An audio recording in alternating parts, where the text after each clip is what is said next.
उपाध्यक्ष महोदय, आयुक्तांश महाराष्ट्र महानगरपालिका क्रम 73 कण आर्थिक व दुर्बल घटकातील शाळेत जाणाऱ्या इयत्ता पहिली ते महाविद्यालयापर्यंतच्या विद्यार्थ्यांना शिष्यवृत्ती वितरण करण्याबाबत येण्यास खर्चास प्रशासकीय वित्तीय मंजुरी देण्याबाबतचं आयुक्तांच्या पत्रात सभागृहापुढे सादर करण्यात आहे.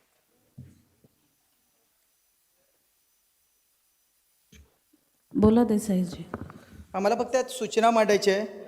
माननीय महापौर मॅडम, माननीय आयुक्त साहेब, सभागृह नेते, विरोधी पक्ष नेते आणि पत्रकार बंधू, ह्याच्यामध्ये साहेब एक मला फक्त सूचना मांडायची अशी आहे की ज्यावेळी आम्ही शिष्यवृत्तीची योजना राबवतो आर्थिक दुर्बल घटकांसाठी स्पेशली, त्यावेळी उत्पन्नाच्या दाखल्याची एक प्रोव्हिजन असते आणि त्याच्यासाठी त्या पालकाला 300 रुपये ते 1000 रुपयेपर्यंत भरावे लागतात. आणि आज जर तुम्ही मला उद्या सांगितलं महापौर मॅडम की उद्या तुमचा उत्पन्नाचा दाखला मला आणायचा आहे, मी सभागृहामध्ये सांगतो 1 लाखाचा उत्पन्नाचा दाखला मी तुमचा आणू शकतो, एवढा आपल्या इथे भ्रष्टाचार चालतो. त्यामुळे माझी अशी विनंती आहे त्या बाबतीत की उत्पन्नाच्या दाखल्याची अट रद्द करून सेल्फ ॲफिडेव्हिट जर घेतलं त्या पालकाकडनं तर ती गोष्ट अतिना त्यासाठी पाहिजे 1000 रुपयांनी मिळतो, 8 दिवसांनी पाहिजे 300 रुपयात मिळतो आणि उगाच फेरफटका मारायला लागतो पालकांना. तर फक्त सेल्फ ॲफिडेव्हिटवर घ्यावं का 8 लाखाची अट आपण ठेवलेली आहे. 8 लाखाची अट म्हणजे खूप मोठी आहे.